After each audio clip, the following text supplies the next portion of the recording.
bonjour à toutes et à tous l'équipe, j'espère que vous allez bien.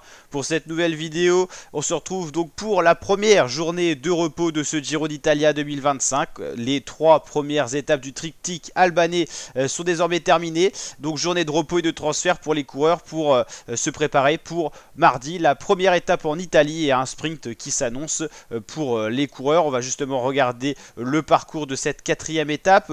Le parcours, le voici, c'est tout plat pour les sprinteurs entre la ville d'Alberbello et la ville de Lecce. 189 km au programme où les favoris pourraient être Sam Bennett, Olaf Koen, Matt Pedersen, Wout van Aert. Donc pas mal de sprinteurs qui pourront se réexprimer comme Matt Pedersen ou d'autres sprinteurs qui n'ont pas eu l'occasion de s'exprimer sur ces premières étapes assez vallonnées où beaucoup de sprinteurs ont été victimes de l'écrémage qui a été fait notamment par l'équipe Lidl Trek pour justement que Matt Pedersen soit le sprinter le plus rapide du peloton en cas de sprint en arrivant en petit comité. Là ça sera différent. Donc on verra qui est véritablement et réellement le sprinter le plus rapide de ce Giro 2025. On va aller voir un petit peu les classements, on va voir justement ce qui s'est passé dans ce début de Tour d'Italie. C'est parti pour résumer un petit peu ce qui s'est passé. Première étape, ça a été assez vallonné, c'est Matt Pedersen qui a remporté l'étape et qui a porté le premier maillot rose de ce Giro. Il a terminé devant Wout van Aert et devant Orluis Olar, le sprinter vénézuélien de la Movistar qui a bien figuré à chaque sprint. Donc première étape pour Durazzo et Tirrena qui nous a donné lieu à du beau spectacle.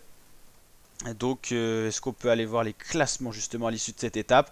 Mats Pedersen maillot rose, Mats Pedersen maillot cyclamen, Lorenzo Fortunato maillot bleu azzurro et Matthias Vacek meilleur jeune. Donc voilà la première étape donc, qui a donné lieu à la victoire de l'équipe Lidl Trek avec Mats Pedersen.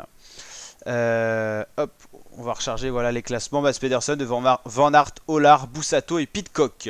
Deuxième étape, c'était un contre-la-montre, profil totalement différent. C'est Joshua Tarling qui pour la première fois de sa carrière a remporté un contre-la-montre sur un grand tour. Il avait déjà 5 victoires professionnelles, mais c'est la première pour lui sur le Giro et sur un grand tour. Il s'est imposé devant Primoz Roglic et Jevine. Premier enseignement de ce contre-la-montre, Roglic est bel et bien en forme et Ayuso un petit peu moins bien quand même. Et on a eu des belles performances globalement de pas mal de leaders. Et la troisième étape, donc dernière du triptyque italien, nouvelle victoire de Mats Pedersen qui est déjà à 2 victoires sur 3 étapes, c'est pas mal, qui s'impose devant Corbin Strong et Orluis Olar. On vous l'a dit, donc pas de sprint massif encore, c'est des sprints en petit comité, donc on aura l'occasion de voir si on a des sprinteurs plus rapides que ça ou pas. Au niveau des classements, le général, et ben Mats Pedersen reprend sa tunique rose qu'il avait quitté au profit de Primoz Roglic. Donc Pedersen premier au général devant Roglic, Vacek, McNulty, Ayuso, Del Toro, Poul, Tiberi, Storer, Pellizzari. Donc voici un petit peu tout le classement. Alors c'est super relou sur le site du Giro, faut recharger à chaque fois pour avoir les classements complets. Donc moi j'aimerais bien avoir tous les coureurs, donc on va s'amuser à faire ça 10 fois. Et puis ça va nous permettre de voir un petit peu qui pourrait être les favoris de la 4e étape. On va s'intéresser à ça. Donc on va s'amuser à charger les 184 coureurs, c'est pas très amusant. Mais voilà, on va en profiter pour vous raconter des petites anecdotes. Donc sur la chaîne YouTube, je vous rappelle que c'est intégral Tour d'Italie. On présente chacune des étapes, on résume chacune des étapes.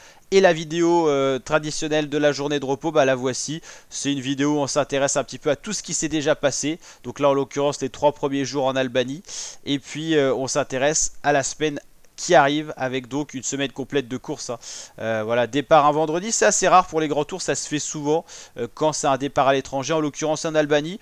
Alors les paysages, c'était vraiment un régal, le territoire était très bien promu. Par contre je trouvais, alors je sais pas ce que vous en pensez, vous me le direz en commentaire, qu'il y avait très peu de spectateurs sur le bord des routes.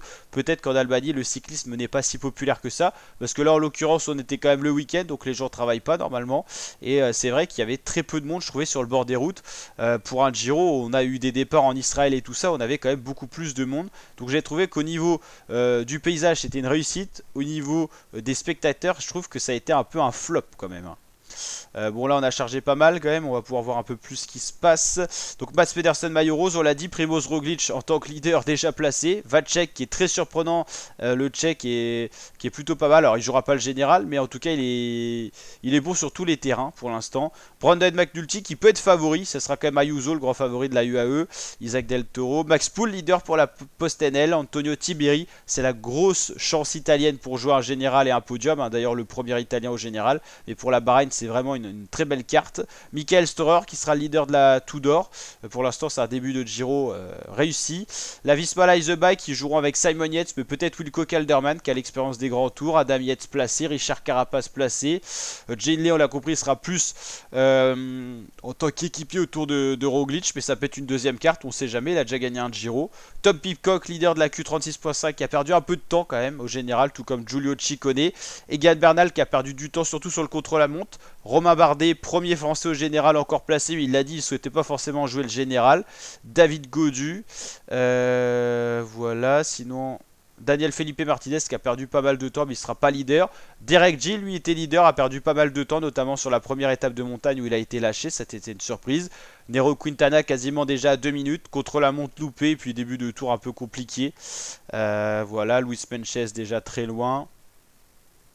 Woodpulse, Mattia Cataneo, Cepeda, Filippo Zana.